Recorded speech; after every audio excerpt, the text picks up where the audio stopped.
Ya chicos, seguimos. Dijimos que el taoísmo consideraba al hombre como un microcosmos.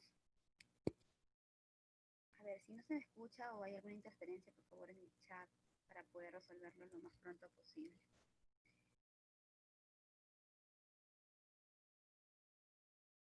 Ya, el taoísmo consideraba al hombre como un microcosmos.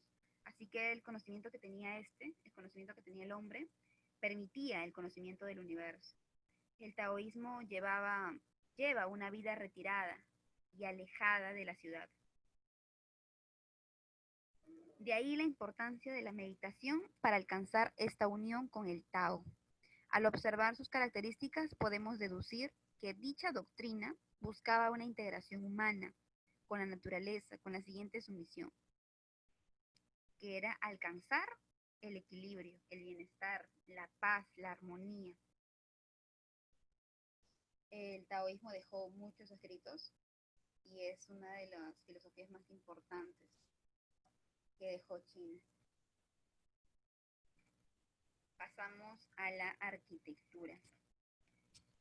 La importancia de la belleza estética y la funcionalidad fue lo que motivó a los arquitectos chinos a construir sus monumentos. En estas se encuentran las pagodas, que es una especie de construcción, como ven aquí en la imagen que está al lado derecho. En la antigua China, la agricultura dejó dos grandes obras, como lo dijimos al principio, ¿verdad? La muralla china y el ejército de terracota. Los chinos llevaron a cabo varias edificaciones importantes que se han mantenido hasta nuestros días. Entre estas edificaciones podemos encontrar las siguientes. Como lo mencionamos hace un momentito, las pagodas. ¿Qué son estas pagodas chinas? Son un aporte tradicional de la arquitectura del país que fue introducido de la India. Tenían un uso religioso. En estas pagodas se hacían rituales, vivían sacerdotes. En su mayoría se construyeron en el oeste de China. Desde la dinastía Han, las pagodas fueron construidas de madera, al igual que otras estructuras. Estos edificios de varios pisos, con techos superpuestos uno encima de otro, fueron construidos especialmente con fines religiosos, especialmente como parte del budismo.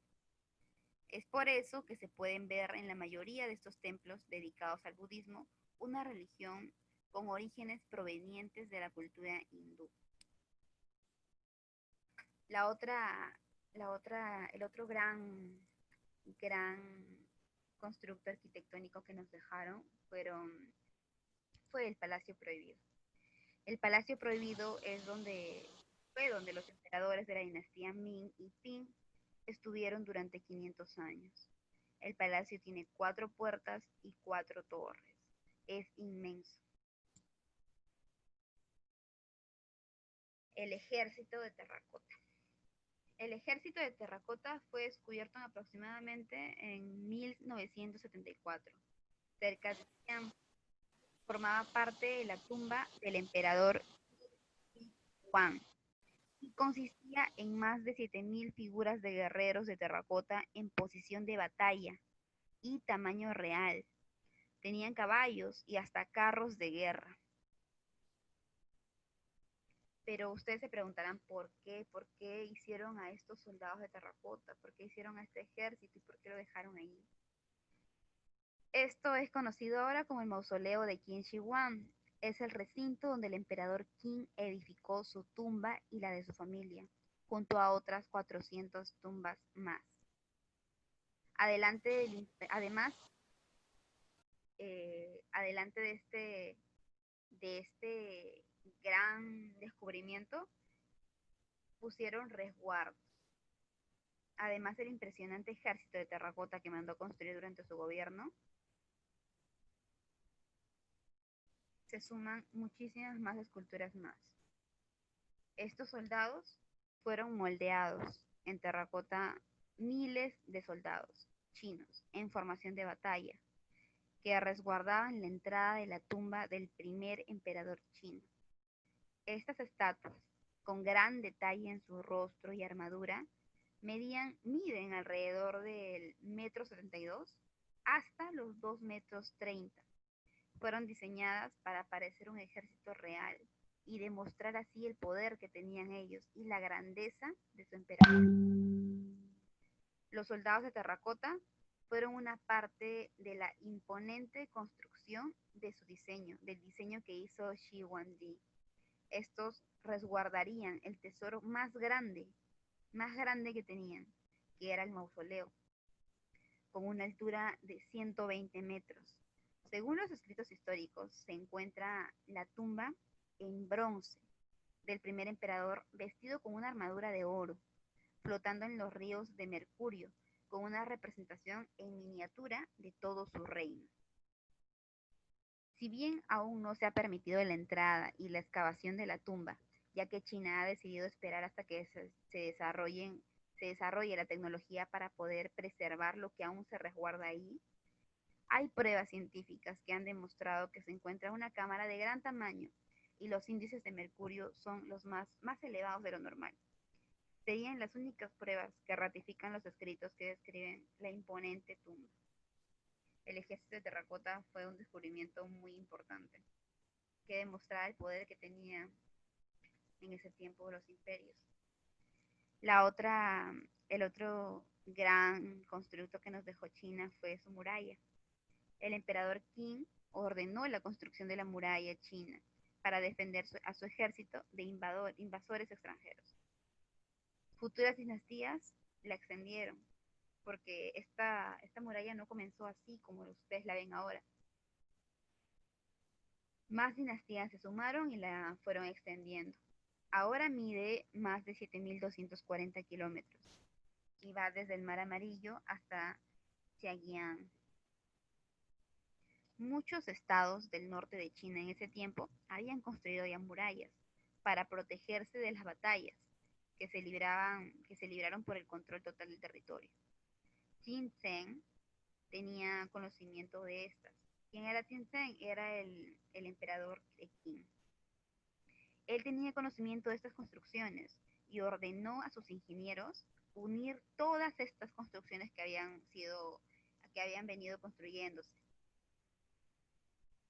Las logró unir todas con el fin de crear una sola muralla, la Gran Muralla China, que en ese tiempo no se llamaba así, que una muralla que protegiera a su nuevo imperio de cualquier invasor, cualquier nuevo invasor que se atreviese a querer conquistar. No podía porque se encontraban allí las murallas. Ese era el pensamiento que tenía Ji Zheng. Esta muralla, con una longitud de 9,000 kilómetros y una antigüedad de más de 2,000 años, es una de las maravillas del mundo moderno. En principio, como lo dijimos, no fue la muralla que se conoce en la actualidad. Era más una pared simple de tierra compacta de ladrillos y adobe. Presentó un enorme desafío de construcción para la época, porque se tenía que ir desde el Mar del Este hasta el desierto de Gobi. Esto con el fin de mantener a los mongoles fuera de China y a su pueblo dentro de esta fortificación. Para la creación de este megaproyecto, el pueblo de China tuvo que pagar un alto costo de vida, al tener que trabajar hombres, mujeres y niños con sus manos, sin poder negarse a hacerlo, porque si se negaban, eran condenados a muerte. Además de las enfermedades, lesiones que tenían que padecer en las largas jornadas de trabajo, intensas jornadas con muy poco alimento. Esta construcción inspiró a muchas madres, a escribir poemas en ese tiempo, que serían conocidos años más tarde, donde describirían lo que allí vivieron en el momento que sus hijos debían ir a sus jornadas de trabajo, ya que estas narran que cada vez que sus hijos se iban podría ser la última vez que los verían. La primera muralla china fue construida con una técnica innovadora para la época. Era un boom para la época. Consistía en crear un armazón de madera, el cual se llenaría de tierra y se aplanaría todo hasta que quede compacto. Al retirar este armazón de madera, quedaría un bloque de tierra sólido, con la fuerza suficiente para detener una invasión. En el año 210 a.C. aproximadamente, la muralla ya se había extendido más de 5.000 kilómetros, dejando una marca importante en el territorio chino. Estos avances no causaron orgullo en el pueblo, al considerar que esta construcción no valió el precio que tuvieron que pagar por crearla. ¿Qué precio? El precio de las vidas que se perdieron tras las largas jornadas de trabajo. Para la creación de la muralla china sería una explotación de hombres.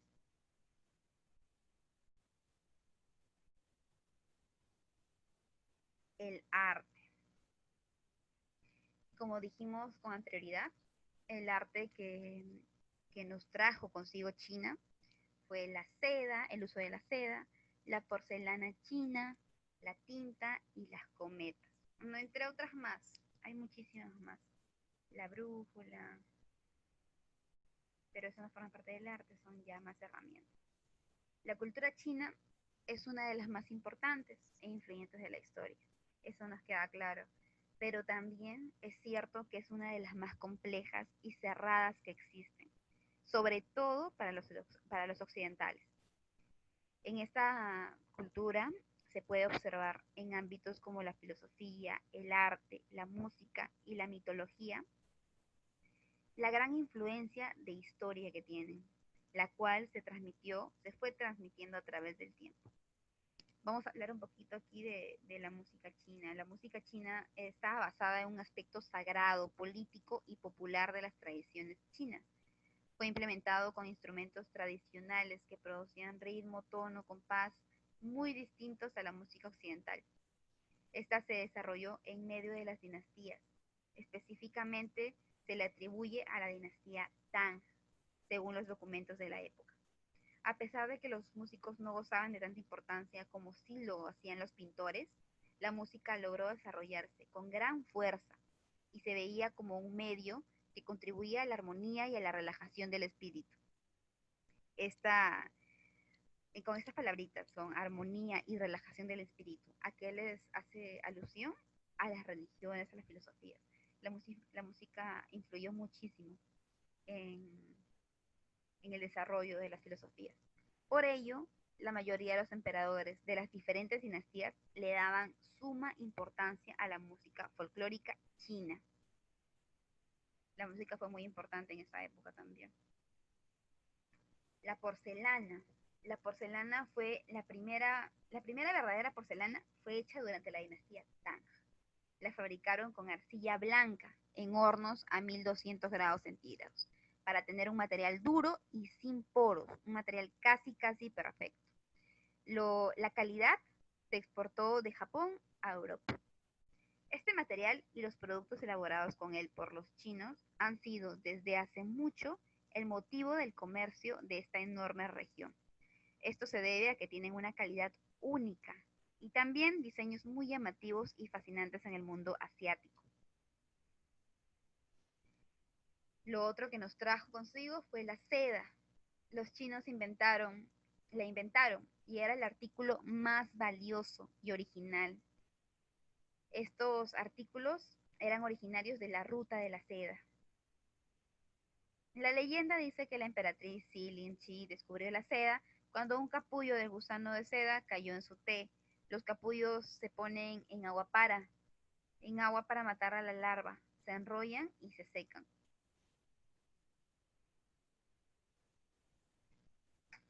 La pintura.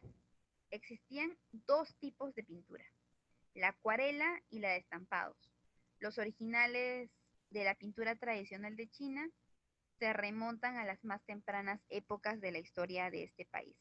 Al hablar de pintura china, es imprescindible primero mencionar que esta se desarrolló gracias a la caligrafía china, la cual se fundamentaba en los cuatro tesoros de la escritura china: el pincel, el tintero, la tinta y el papel.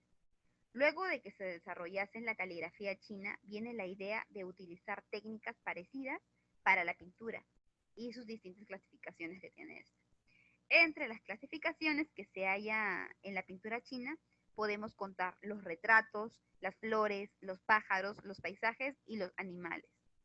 Estas se logran con variadas técnicas con varias técnicas que estos pudieron utilizar. Técnicas como pincelada rápida, la tinta china negra y la atención fina al detalle. Todo este conjunto de detalles se desarrollaron en el siglo I a.C., cuando se extendió la pintura de China en todo su esplendor.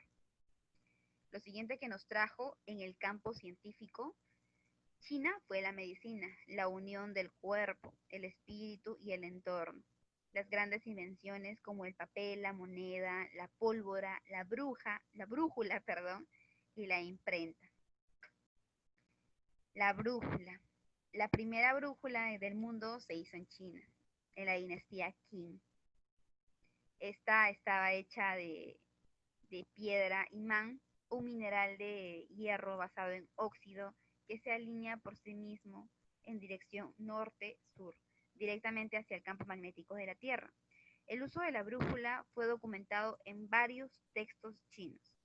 Los chinos inventaron una especie de brújula para poder predecir los acontecimientos futuros, basados principalmente en el arte llamado Feng Shui. Este se utilizaba especialmente para poder decidir cuáles eran los mejores lugares para vivir o para edificar. Lo otro que nos dejó fue el papel y la imprenta. El papel se inventó en China 3000 años después de que los egipcios usaran el papiro. Conilun, oficial de la dinastía Han, hizo el papel con morera, bambú y agua, escurriendo y secando un marco de bambú. Al imprimir libros daba mucho trabajo porque la estalladura suponía grabar un bloque por cada página. El origen del papel se remonta a la historia china, donde se utilizaba la corteza morera y luego el bambú para su elaboración. Posteriormente se elabora el papel de arroz, el cual resulta abundante en toda la región. La pólvora. La pólvora también fue un invento que nos dejó China. En el siglo VIII aproximadamente se hizo una fórmula para que la pólvora hecha con salitre y azufre y carbón se pudiese utilizar. Muchas de estas primeras mezclas de pólvora china contenían sustancias tóxicas y hacían un gran daño al ser humano. Este invento surgió durante la dinastía Tang. Se inventaron armas que usaban pólvora como munición, hechas, como ya lo dijimos, las pólvoras eran una combinación de salitre, azufre y carbón, muy tóxica. La escritura fue otra invención. No fue una invención propia de los chinos, pero se le reconoce ya que ellos hablaban más de 3000 diferentes dialectos de chino. Sin embargo, los símbolos que usaban eran los mismos en todas las regiones. Los caracteres se remontaban a más de 3000 años. Los primeros símbolos comenzaron como imágenes o pictogramas muy parecidos a los de Egipto. La escritura china representaba uno de los aspectos culturales más característicos de la civilización, ya que este se considera más un arte que un medio de comunicación. Este estaba compuesto por un sistema de caracteres que transmiten ideas, anagramas, imágenes y palabras que provienen de las primeras poblaciones de esta región asiática y lo que se ha conservado y transformado en lo que hoy conocemos como escritura china. Por otro lado, la literatura china también ha sido un medio para la reflexión sobre la vida y la sociedad humana, además de tener un contenido de ficción diseñadas para el entretenimiento del pueblo. Con la aparición del papel, no tardó en aparecer la tinta china, la cual se llegó a utilizar en procesos de imprenta para la escritura de cartas y documentos, además del famoso papel moneda, libros, naipes y calendarios. Bien, chicos, esto es todo con respecto a la cultura china. Les estoy dejando algunas diapositivas aquí al final de personajes destacados o personas destacadas que se encuentran aquí. El primer emperador de la dinastía Qin, del cual hablamos. Se encuentra también Confucio, el fundador de la filosofía del confucianismo. Li Yuan, Mao Zedong y las dinastías chinas están aquí por periodos. Todas las dinastías de la etapa antigua y de la etapa imperial. La clase del sábado que viene vamos a ver la India. Vayan repasando por favor algunas cosas para que tengan preguntas, para que ya vengan con dudas y la clase sea mucho más enriquecedora. Cualquier duda que tengan, me lo escriben por favor en el chat. Voy a estar aquí 10 minutos más. Cualquier duda que tengan, lo escriben y les voy a estar respondiendo. La grabación se va a cortar, voy a subir la grabación hoy en la tarde o quizá mañana. El PPT también se los voy a compartir por el Classroom. Y ya saben, chicos, cualquier pregunta al correo.